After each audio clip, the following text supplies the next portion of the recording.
Now, everyone talks about plastic pollution as a global crisis, but what exactly can we do to defeat it? Well, National Geographic and Sky Ocean Ventures have teamed up to launch the Ocean Plastic Innovation Challenge. Now, this is a one-year competition which will focus on strategic ways to reduce single-use plastic in the ocean. Well, joining me now to tell us more about it, Group Director at Sky's Ocean Ventures, Fred Michel, and National Geographic Senior Vice President, Emma Carrasco. Good morning to you both. Hello. Good morning.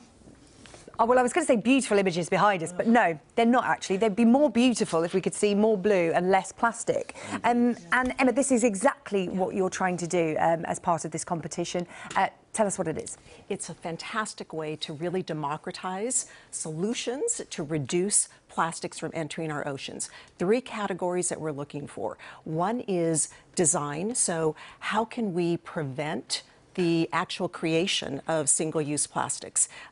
Think about your daily cup of coffee or tea. That plastic lid, there has to be a different solution for it. Circular economy, how can we work with industry to really look at their supply chain to reduce plastics from entering the supply chain in the first place? And the last category is in the area of data visualization. So how can we better communicate really complex, potentially overwhelming sets of data to help people really understand, for example, what happens when you put your plastic bottle in the recycle bin? What's that journey like? And so this is a global challenge designed to really invite people from all walks of life to really put their best ideas forward and join us in this effort to solve this very menacing problem. Yeah, Fred, this is a really interesting idea because since we launched the Sky Ocean Rescue campaign, Sky's been working with big companies to come up with solutions to these big problems. But what you're now interested in is the individuals, the small startup companies that could be sitting on the big idea that helps this. I think we've done a lot around the awareness. We've done a lot around trying to mobilize players. But now the real specific ideas, as Emma just said, come probably from across the world, from vulnerable communities who are actually affected by this problem, and we want to hear from them. We want to hear from them, and that's why this partnership is the very first time that Sky and Nat Geo get together. I think we share a very similar mission, which is around excellence and talents and trying to reach that talent. So everyone is invited to apply.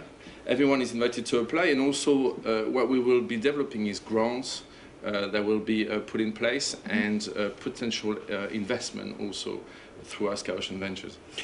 I suppose a question for both of you is, look, given the fact that you guys are essentially incentivizing innovation, why that innovation isn't taking place already? National Geographic, for example, has been a part of my life for years, starting with the magazine. Images like this, I mean, if pictures like this, which we've all seen, haven't convinced people to start innovating, is $1.5 million going to actually do so? We do think so. We're very bullish on soliciting ideas really from people at the front lines who are really living with this issue each and every day. And so to be able to say to the world, we are open to your ideas. We don't have them all. We certainly have a lot of them. We know that plastic pollution touches everything that matters to National Geographic. Our explorers are finding it the deepest parts of the ocean to the highest peaks of the world. And it is a problem. It's a problem that is so big that we need all possible solutions. So we think that incentivizing through these 3 different challenges and then looking to Sky Ocean Ventures to really invest and catalyze those solutions and bring them to market is a really, really important step. That's interesting. You mentioned bringing them to market. So, Fred, that's the next stage of the problem, isn't it? You're getting people to come forward with these ideas. So, you know, different materials that can be used instead of plastic. But it's getting the big players, the big polluters, to take those innovations on board. What are the main barriers that you're coming up against when you're going to these big companies going, look, there are alternatives, you just need to invest a bit of thought into this? Yes, for example, one of the areas we're looking at is the wrapping of crisps, for example. This is extremely expensive. Crisp packets can't be recycled. It's very expensive to really change the supply chain in those products. So what we're trying to do is, as you said, sort of create those ideas in the Sky machine in a way, help them grow and then get them adopted. And the blocks, I guess, is awareness probably, but also understanding that this is a progressive stage model, really. I mean, those things will take place over 5 to 10 years. We need, first of all, to find pragmatic solutions that consumers can relate to. That's why those tracks, those design challenges we're launching are very, very pragmatic. You know, the wrappers, the containers, the way people recycle and reuse.